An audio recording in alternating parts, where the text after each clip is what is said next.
e não só também, nós tencionamos licenciar o cobrador, porque nós estamos a ver que o cobrador em si é quem provoca muitas das vezes estas situações, porque ele que elabora o questionário, para onde é que vai, essas coisas todas. E quando há estas situações, só é responsabilizado o motorista e não se olha aquilo que é papel da responsabilização do cobrador, que é quem faz a negociação e acaba dificultando o passageiro a ter o transporte. Sobre isso nós voltaremos a tratar, porque é assim uma atividade esta importante da Rede dos Direitos Humanos, na intenção no qual o projeto foi criado. É importante sim que haja situações destas que defendem aqui o município. Mas meu caro, nós temos aqui esta situação do preço do pão, que tem registrado especulação em alguns bairros do nosso país, e tal como revelaram-nos alguns telespectadores que nos acompanham de outras partes do país, também contaram-nos que está a ter réplica um pouco por todo o país esta situação da especulação do preço do pão. Eu gostava de ter aqui um posicionamento por parte da Rede dos Direitos Humanos à volta de toda esta situação. De facto, quanto à situação da questão que acaba de me apresentar, que é a especulação sobre preço do pão, isto já acontece, por exemplo, nos Pamanim. Eu tive esta oportunidade de ser apresentada uma denúncia de que o pão, na ordem de 10 meticais, subiu para 12 e outros vendem a 11 meticais. Então procurei saber por que é que este pão vendia-se a este preço e tentei entrar em contato com a própria Mopão para saber se ele tinha conhecimento. Ele disse que não tinha conhecimento.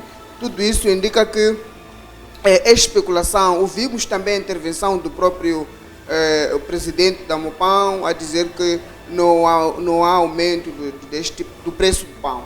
Isto é real, porque mesmo a associação, quando anunciou-se a subida do trigo, nós apresentamos uma nota de impugnação e prevendo que talvez o pão poderia subir. E, felizmente, a Mopão é uma organização organizada, porque ele consegue subsidiar os panificadores. Ele subsidia, dá um cartão em que ao adquirir o trigo, por exemplo, adquirem a um preço muito reduzido. Então não há motivo algum de se agravar-se a este preço do pão. Então estas são especulações, na verdade, que vamos nos juntar ao INAI, juntar-nos também ao Mopão para que sejam responsabilizadas as pessoas que criam estes tipos de Uma vez que nós já temos esta situação sobre esta especulação do preço do pão, já ficou claro, depois da posição da Mopão, do presidente da associação, Vitor Miguel, já ficou claro que trata-se de especulação. O que fazer? Qual é a recomendação que a esta altura dá-se para aquela pessoa que precisa de comprar pão, mas o pão está a ser revendido a um preço que não é real? Na verdade, o que deve acontecer é denunciar esses tipos de casos. Pode denunciar a nível do próprio Conselho Municipal, ou seja, a nível do bairro. O secretariado do bairro pode, de alguma forma, intervir nesse tipo de situações, porque aquilo acontece num bairro em que existe estrutura. Pode denunciar, por exemplo, no distrito municipal ou distrito urbano, com vista à responsabilização, ou seja, eles vão encaminhar este processo a quem de direito, que é o INAI, e a Mopão não pode ficar de trás, deve também estar a par disso, porque afere aquilo que são os objetivos da Mopão. Os objetivos da Mopão não é de trazer um bom nome, sempre traz um bom nome. Eu parabenizo a Mopão porque é uma organização bem organizada. Temos aqui uma outra situação. Há quem justifica, entre os proprietários das padarias que subiram o preço deste pão e também dos revendedores, há aqueles que justificam que o motivo de toda esta situação é o fato de o combustível ter subido. Então, porque subiu o preço do combustível, o preço do transporte que traz a matéria-prima para a produção deste pão acabou ficando o mais caro. Como é que olha para esta justificação? Na verdade, os panificadores, eles têm direção, são organizados, porque tem uma organização que chamamos de Homopão, e é esta organização que deve anunciar em caso de subida de quaisquer tipo de preços ou subida quando, por exemplo, sobe o preço de combustíveis e outros, a Homopão deve dar a conhecer a quem de direito, neste caso, que é o governo, o Ministério da Indústria e Comércio, que nós queremos fazer subir o preço do pão, porque os custos, ou seja, as despesas em si para poder se produzir tal pão são elevados. Então, não houve este pronunciamento. A única coisa que nós devemos fazer agora é apresentar as queixas às entidades competentes, mesmo a própria esquadra pode ir apresentar a queixa, e acredito que a esquadra vai dar seguimento e vai apresentar ao INAI no âmbito de parceria que a PRM e o INAI têm. Eu sei que tem uma parceria muito forte, então pode-se fazer um trabalho. Sendo que o presidente da associação, Homopão, disse também, revelou no segredo à nossa equipe, que está aí num diálogo com o governo, também possível até para resolver esta situação, pode ser negociado um possível aumento deste preço do pão, um possível ajuste nesse preço do pão. Quais seriam as possíveis sugestões, caso haja este acrescento no preço do pão? Quais seriam as possíveis sugestões? A considerar que o último aumento no preço do pão foi há 2 anos, e isto não estou em erro, foi em junho de 2020, tivemos aqui o aumento do preço do pão, que naquela altura custava entre 7 meticais a 5 meticais em alguns locais, e depois passou a custar 10 meticais. Quais seriam os preços que não iriam aqui deixar o comprador numa situação muito apertada? Sugestões?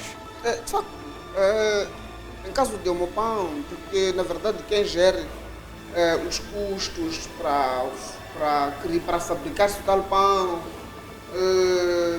para produzir-se tal pão, aliás, são panificadores. Exato. Os panificadores têm custos elevados. Logo que sobem os preços de coisas, porque de facto os preços dispararam de forma estrondosa e cria problemas para o cidadão pacato que vive com base de $1 por dia, que é um valor aproximadamente a 60, 70 meticais. Seria um bocadinho complicado se eles, por exemplo, dispararam para 12 meticais, não é? Seria um bocadinho complicado se dispararam para 12 meticais. Mesmo um metical seria dificuldades para esta sociedade, esse cidadão pacato que vive de qualquer maneira e não sabe se vai consumir o tal pão. Um metical não seria algo demais, seria muito para aquilo que seria a vida do próprio cidadão, mas um metical seria um preço razoável que dá para sobreviver o cidadão.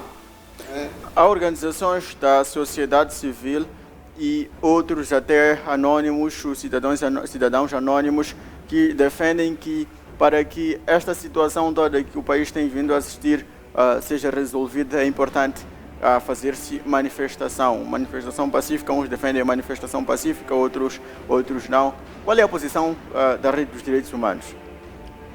Nós queremos olhar a situação de manifestação. Manifestação às vezes não traz soluções para o próprio governo, porque isto chama-se pressão, está a pressionar o governo a ter que fazer algo que ele diz que não é possível. A única coisa é apresentar as suas reclamações de forma organizada. Refiro-me a usar do seu direito fundamental, plasmado no artigo 79 da Constituição da República, que fala que todo cidadão tem direito a reclamar, a apresentar sua queixa, apresentar sua denúncia, tudo aquilo em volta de uma organização. Então, deve se organizar, apresentar a sua queixa ao governo, porque o governo também é um organismo que tem muitas tarefas por cumprir.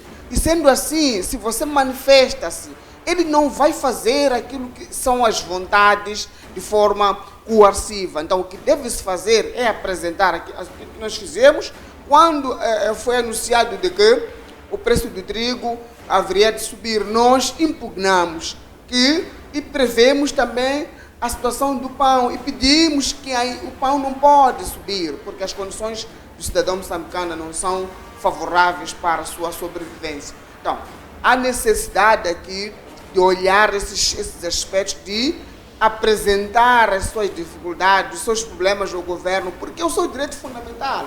Manifestar aquilo vai surtir efeitos, mas não são efeitos desejados, não vai haver resposta através de manifestação. Então, o que nós queremos é trazer um documento, um despacho que apresente de uma preocupação que você apresentou junto do governo, e o governo também deve trazer aquilo que seria a resposta ou favorável, assim como não, é dali que vai tomar outras posições, mas não corre logo para manifestar. Vai apresentar as suas dúvidas, em caso de dificuldades ou problemas, e o governo vai se posicionar como entidade. Temos este posicionamento à volta desta situação da especulação da subida do preço do pão no país, em particular cidade e província de Maputo. É uma situação esta que temos vindo a acompanhar. Antes mesmo de nós começarmos a análise deste assunto, fizemos aqui a exposição sobre o assunto que versa sobre o anúncio de adjudicação que foi publicado há dias pelo Jornal Notícias, aí só para a aquisição de 15 laptops e ali também a aquisição também de alguns modems ali que iria custar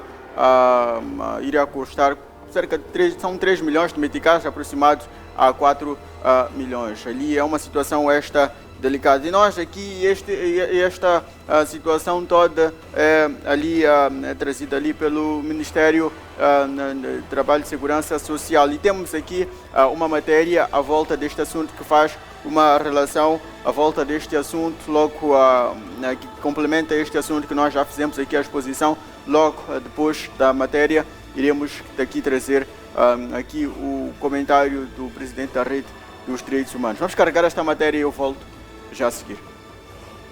Após a divulgação do anúncio que dava conta da aquisição de equipamentos informáticos, nomeadamente 15 laptops e 15 modems Wi-Fi, avaliados em 3.953.839 meticais, para o Ministério de Trabalho, Emprego e Segurança Social. Tal ato, contestado por vários cidadãos, em que dias depois surge um novo anúncio de anulação. Pesquisa feita pela reportagem da TTV indica que os preços dos equipamentos em causa podem custar aproximadamente 2 milhões de meticais, o que significa que há uma margem de cerca de 1.800.000 meticais. Para o analista político Adolfo Baú, esta foi uma tentativa frustrada de desvio de fundos públicos.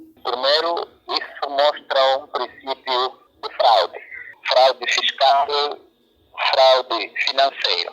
A nível da praça, os preços dos computadores, com esta referência, podia-se comprar a muito menos do que a este fornecedor. Logo, transparece que a teia de corrupção está cada vez mais a alastrar-se e também a sofisticar-se.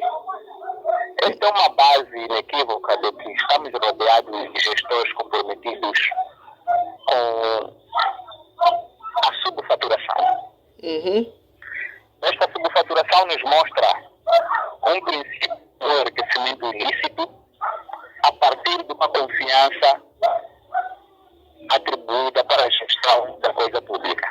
Segundo o Baú, o motivo desta aquisição foi devido à atuação da sociedade civil no que concerne à monitoria deste processo. A sociedade civil moçambicana, na atualidade, já está atenta a cada circunstância desta equipe fraudulenta. E muitas das vezes os gestores da coisa pública faz o acompanhamento da coisa pública. E receando-se a sua pressão social, as pessoas acabam percebendo que estamos descobertos, já nos foi descoberto, então é melhor cancelar-se, porque isto poderá nos custar mais caro. Custar mais caro por quê? Uma vez que a sociedade já está atenta a isso, as outras correntes do saber e do Estado, uma pessoa da Procuradoria, pode ser acionada por um terceiro. O terceiro, que somos nós, agente passiva, motivo, agente passiva, de modo a fazer valer o esclarecimento das evidências face a este assunto. De referir que o Ministério do Trabalho tem sido afetado de uma forma recorrente por escândalos de corrupção. Temos aí assistido a esta matéria sobre este anúncio de adjudicação que foi depois cancelado e temos esta situação. Sérgio Manhique, assim que é, eu tenho aqui esta confusão. Qual é o seu posicionamento à volta desta situação? Na verdade, é preocupante quando o Ministério do Ministério do Trabalho não consegue explicar os motivos que levou a cancelar este anúncio, neste caso da adjudicação milionária, conforme todo mundo viu que 3 milhões não seria mesmo um valor para aquisitar computadores e modems. Então, isto é mais uma situação em que deveria o Gabinete Central de Combate à Corrupção deveria trabalhar a fundo, investigar os motivos pelos quais levaram ao cancelamento deste Há quem diz que só o fato deles terem cancelado esse anúncio é sinal de que havia alguma coisa. Sim, de facto, a adjudicação direta que tem acontecido, porque o que acontece, na verdade, nestas situações aqui que são apresentadas, existe lá a mão indireta, neste caso, que chamamos de comissões. A mão indireta que chamamos de comissões, em que o próprio responsável da UGEA, ele faz a seleção, mas já sabe quem é a pessoa que será adjudicada para avançar com o fornecimento de bens e equipamentos, ou seja, a prestação de serviços no Estado. Isso já fugindo um pouco. Recentemente tivemos as detenções que ocorreram na província de Tete, em que o meu colega coordenador está lá a par disso, está a investigar a fundo para poder esclarecer melhor, afinal de contas, o que está lá, o que está a passar. E vimos que envolve figuras, neste caso, em que mereciam confiança. Neste caso, o Estado confiou aquela gente e foram envolver-se em escândalo de corrupção, desviando, ou seja, aplicando valores altos num bem em que de alguma forma não poderia chegar a estes valores. Então, há necessidade aqui de se analisar que não é só o Ministério do Trabalho que está a acontecer isso, também estamos aqui a acontecer isso na autarquia da Matola. O presidente do Conselho Municipal da Matola já adjudicou vários valores altos, ou adjudicou valores que deixam-nos mesmo a desejar. E o empreiteiro é o único, JJR, uma coisa parecida, em que está a reabilitar as estradas, que essas estradas não apresentam condições ou não dão garantia. Na Matola é o Calixto Costa. É o Calixto Costa, sim. Então, há situações aqui que o Gabinete Central de Combate à Corrupção deveria criar um gabinete neste caso de monitoria a estes casos de adjudicação, deveria criar um gabinete em cada instituição para monitorar a situação de Há gente que recebe comissões ali com dinheiro. Sim, há pessoas que recebem comissões com dinheiro daquilo ali do próprio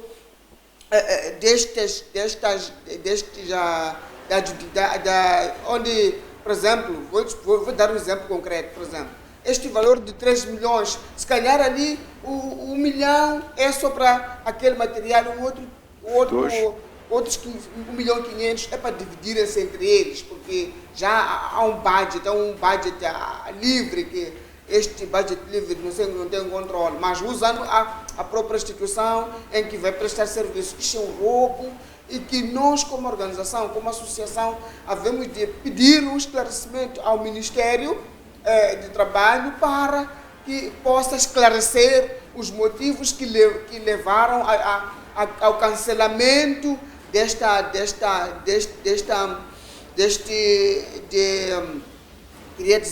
anúncio. Qual foi o motivo que levou ao cancelamento? Porque não há cancelamento sem motivos, ou seja, deveria esclarecer da mesma forma como anunciaram publicamente, deveria esclarecer da mesma forma. Nós cancelamos porque o valor ou é pouco ou o valor é muito, porque nós podemos olhar na situação em que o valor pode ser muito ou pouco. Então, o Ministério do Trabalho, na pessoa da própria Ministra do Trabalho, deveria lavar a sua roupa ou tirar casaco quando ele não estiver envolvido neste tipo de situação. Já não me recordo aqui o Ministério, mas anos passados já tivemos situações semelhantes a estas, onde um dos ministérios fez uma adjudicação elevada, com um preço elevado, e ali houve um posicionamento por parte deste Ministério a dizer que houve um erro por parte da pessoa que fez a digitação e publicação no Jornal Notícias. Será que essa seria uma justificação que poderia ser usada? Não é nenhuma justificação. Como é que é um erro? Pessoas que trabalham lá são pessoas, por exemplo, o indivíduo trabalha na UGEA, trabalha diretamente naquele departamento da UGEA. Ele é que controla a situação do UGEA. E não só. Antes da adjudicação, antes de se anunciar, primeiro passa de vários setores para análise. Será que esses fatores todos falharam? Inclusive mesmo o próprio ministro deste ministério que estava aqui que referiu, não viu que o valor, ou seja, não fez o controle, ou seja, fazer o acompanhamento de todo o processo até o anúncio. Então, isto não é uma justificação que poderia trazer aquilo que é a realidade que todo mundo precisa. E caso haja aqui o espaço para haja investigação e depois descubra-se que houve aqui consenso por parte de todas estas partes que foram aqui mencionadas, o que é que o Gabinete de Combate à Corrupção deve fazer?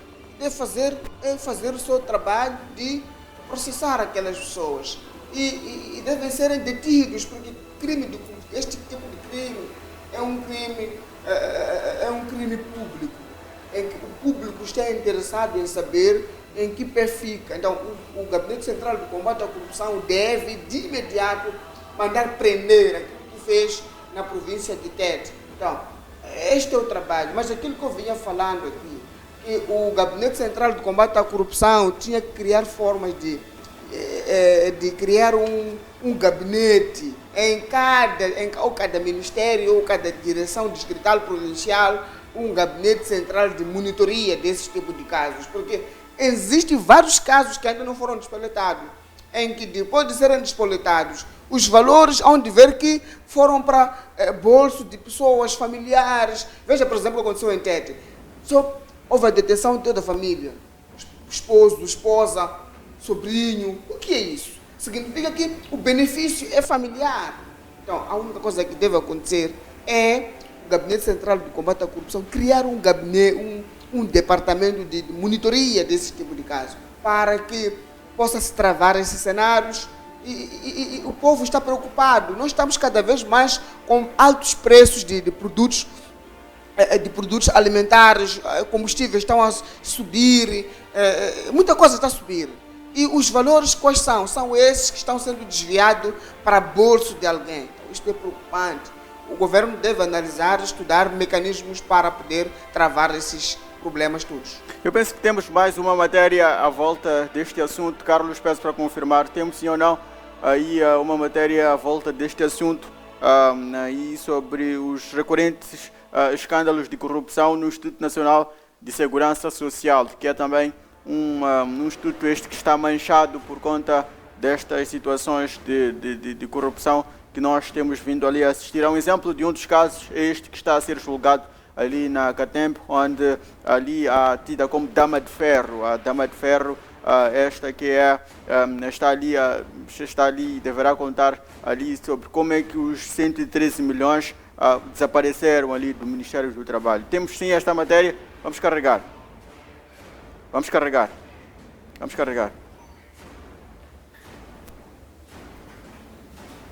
A corrupção no Ministério do Trabalho é um cancro principalmente no que respeita à gestão dos fundos do Instituto Nacional de Segurança Social, entidade adstrita a este pelouro. O exemplo mais recente é o julgamento em curso da ex-ministra do Trabalho, Emprego e Segurança Social, Helena Taipo, e mais 11 arguidos acusados de desvio de 113 milhões de meticais. Segundo a acusação do Ministério Público, 3 milhões de meticais teriam sido divididos entre os 3 arguidos, entre os quais estão os gestores do INSS e das 4 empresas contratadas. Consta da acusação que Maria Helena Taipo teria recebido os 100 milhões de meticais como suborno para favorecer empresas de construção civil e do setor gráfico em contratos com a Segurança Social, num esquema de desvio de valores alocados às pensões dos mineiros na Direção do Trabalho Migratório. Para viabilizar a transferência dos valores, dissimulando a sua proveniência, a antiga ministra, segundo o Ministério Público, tê-los ia recebido em 4 parcelas.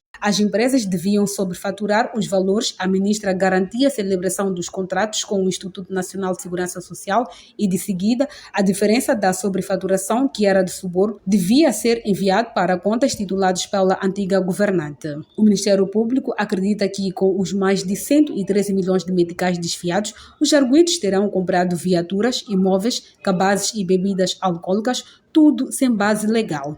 Por isso, no âmbito do processo, foram congelados 7 contas, apreendidas 27 viaturas e 7 imóveis. Outro dos vários escândalos de corrupção no INSS envolveu a direção liderada por Francisco Mazoi na compra de 4 aviões que, segundo o Ministério Público, não respeitou os procedimentos legais. Entre os arguidos estão um ex-diretor do INSS e o proprietário da empresa CR Aviation.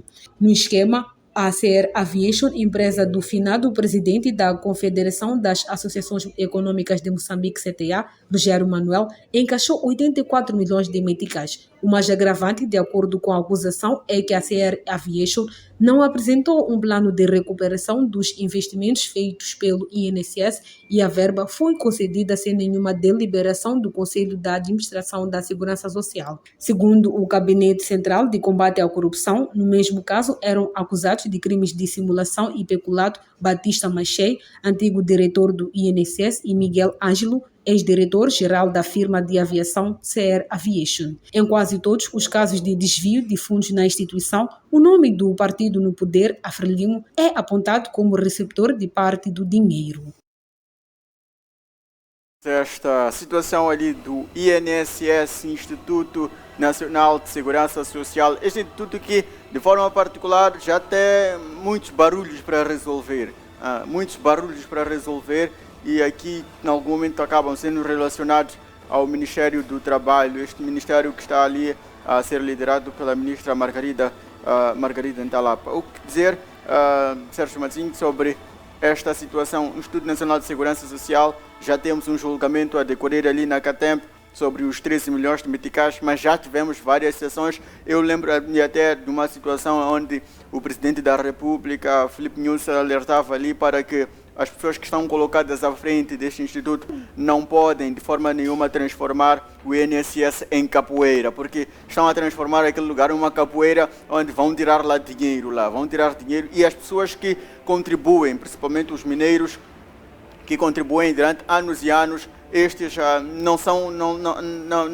não acabam usufruindo daquilo que foi o esforço, foi fruto do seu trabalho, e acabaram deixando ali para que, quando estivessem naquela altura da reforma e tal, pudessem beneficiar deste valor. Temos também várias situações, não são só os mineiros, mas já que conversamos também, por exemplo, com alguns idosos que nós fomos encontrando que contribuíram no INSS durante anos, mas este instituto fez desaparecer ali o dinheiro. O que dizer sobre esses escândalos sobre a gestão, primeiro, sobre a forma como o INSS está a ser gerido. O que dizer? De facto, o INSS está sendo gerido mal, por uma razão muito simples.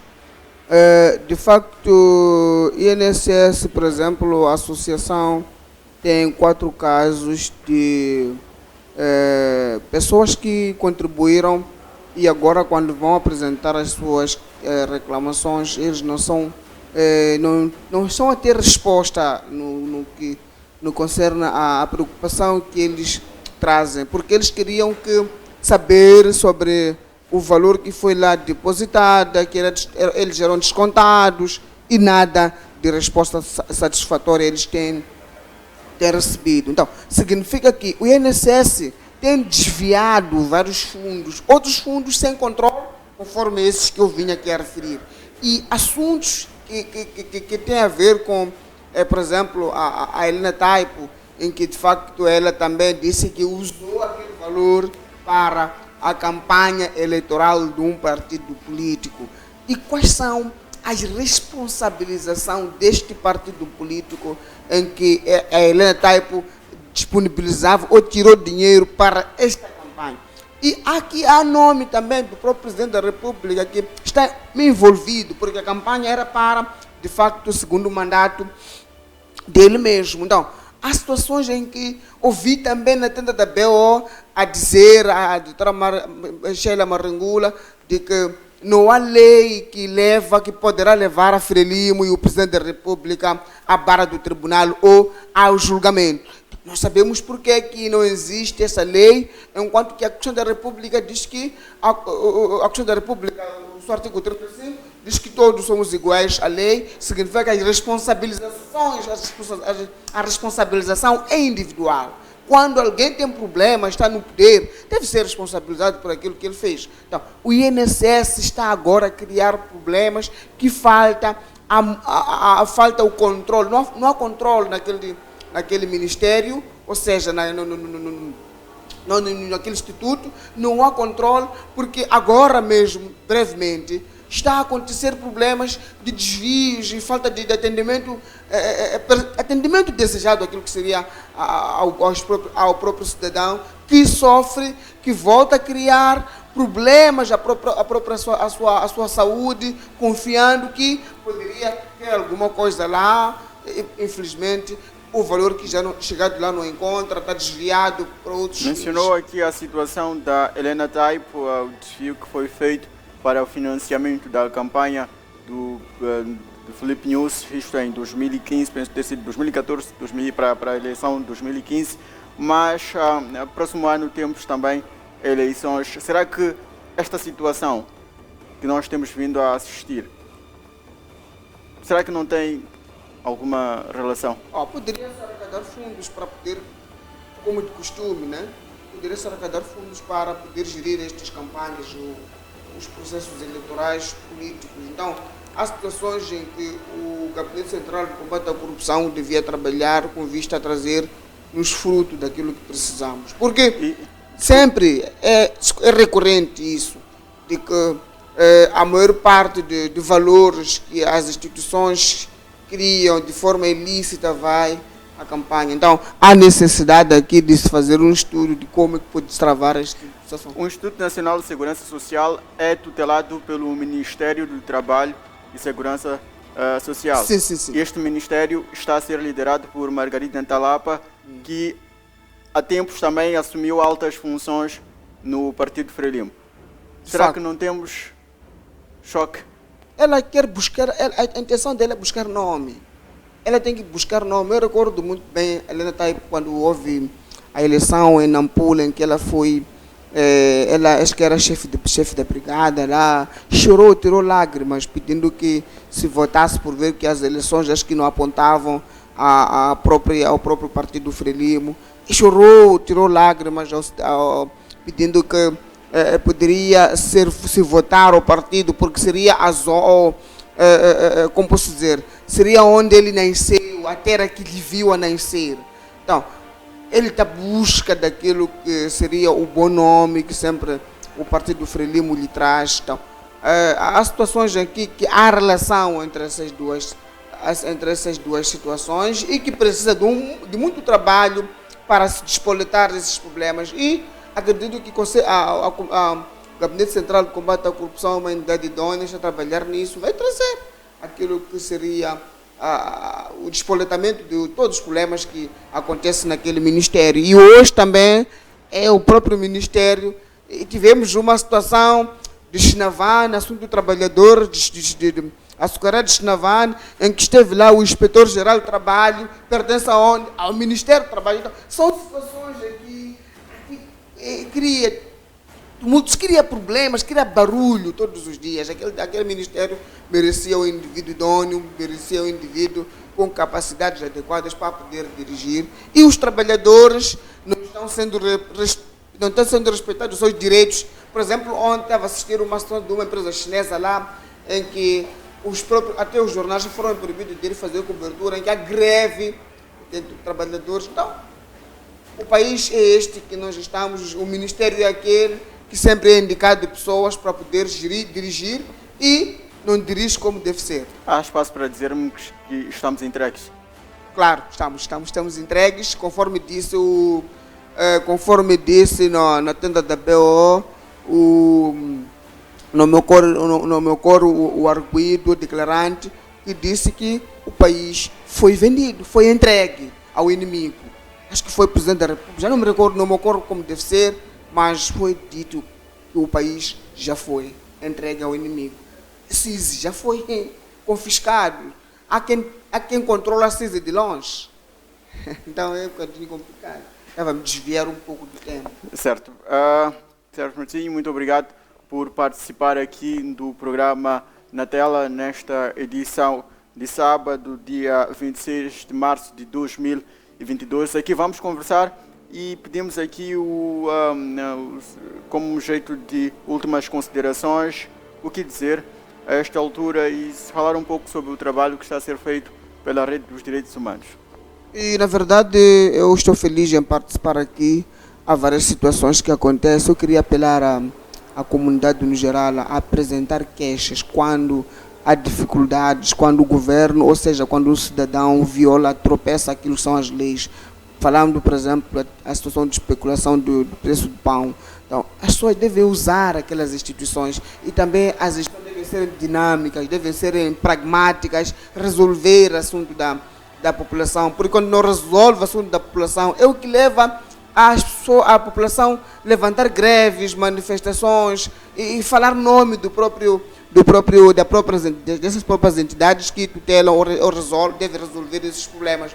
E a associação, de facto, está aberta para receber denúncias de qualquer dimensão. Nós estamos disponíveis. No interesse é de quem? É do ministro, é do juiz, é do procurador, é do polícia. Apresentem as denúncias. Nós estamos abertos para resolver todos os problemas que o cidadão tem e enfrenta dia após dia. E não sei se posso disponibilizar o contato. Pode. Caso de denúncias, podem ligar para o número 8699-00070. Repito, 8699-00070. São 3 zeros. Apresentem denúncias e a associação vai tomar aquilo que seria as suas atividades contínuas que tem feito todos os dias, de aproximar a entidade, a quem de direito, e pedir a responsabilização. Muito obrigado, Sérgio Mancinho, por ter estado aqui conosco a debater sobre vários assuntos que aqui candentes na nossa sociedade, esses assuntos que são dignos de apreciação. Temos aqui, caríssimos, mais uma matéria para carregar na tela nesta edição de sábado. Vamos carregar e eu volto já a seguir. As polêmicas portagens implantadas em ambiente de protesto na estrada circular de Maputo entraram em vigor há sensivelmente 2 meses. Antes da operacionalização, o Centro para a Democracia e Desenvolvimento submeteu uma petição para anulação das taxas a serem cobradas. Perante a pressão da sociedade e da imprensa, O Tribunal Administrativo chegou a anular a entrada em funcionamento das portagens. Entretanto, para a surpresa de todos, na véspera da data indicada para o arranque das cobranças, a mesma entidade judicial voltou atrás. Saudações! Passam um pouco mais de 45 dias desde que o Tribunal Administrativo autorizou ilegalmente a Revimo a iniciar cobrança nas portagens, nas praças da Costa do Sol, de Zintava, de Cumbeza e de Matolagar. A mensagem hoje: guardem convosco estes recibos. São importantes na litigância que estamos a empreender para a anulação dessas cobranças injustas e ilegais. Para o Novunga, o problema não só está nas portagens fixadas na estrada circular de Maputo. É de que incluímos agora a portagem da Ponte Maputo-Catembe, que é uma autêntica barricada de marginalização e de exclusão no acesso à cidade à população da Catembe. Incluímos também a portagem da TRAC, no sentido Maputo-Matola, que também, apesar de ter uma estrada alternativa, é sim, pelo tempo que já passa e pelo dinheiro que já fizeram, já devia ter revertido a favor do Estado. Presidente do CDD exorta a união dos moçambicanos nesta causa. Enquanto iniciamos por Maputo, na verdade este é um movimento nacional. Nacional porque é assim que a situação o impõe. São portagens um pouco por todo lado no território nacional. Por exemplo, a Estrada Nacional número 1 vai ter 10 portagens. 10 portagens. A Estrada Beira-Machipanda vai ter 3 portagens. A Estrada Tete-Zobre vai ter 2 portagens. 3 se incluirmos a ponte de Cazuende. A Estrada Chimoio-Tete vai ter 2 portagens. Sem serviço, porque as estradas estão esburacadas, não beneficiaram de qualquer reabilitação, são concessões ilegais, de fim não transparente do dinheiro arrecadado, é uma autêntica expropriação do Estado através do mecanismo de portagens. Por isso, a luta agora é nacional contra essas barricadas esterilizantes ao desenvolvimento, que favorecem o consumo das elites, que não são mais do que a manifestação da captura do Estado pelas elites moçambicanas e moçambicanos, do Rovuma ao Maputo e do Zumba ao Índico. Nos organizemos e lutemos por Moçambique. As portagens da estrada circular de Maputo têm sido objeto de contestação por parte dos diversos setores da sociedade. Muito obrigado por terem estado conosco desde o início do programa até esta altura. Muito obrigado por ter estado aí a acompanhar o programa na tela. Obrigado a todos, obrigado aqui à minha produção que esteve comigo a fazer aqui o programa na tela, esta edição, dia 26 de março de 2022. Muito obrigado. A próxima edição estará reservada para o próximo sábado. Voltaremos aqui a carregar, como deve ser, vários assuntos que serão tratados ao longo da semana e teremos aqui um especial convidado para debater conosco os mais variados assuntos. Quanto a mim, já sabem que de todas as escolhas possíveis de fazer, escolham sempre ser felizes. Boa tarde. Continuação de um ótimo dia.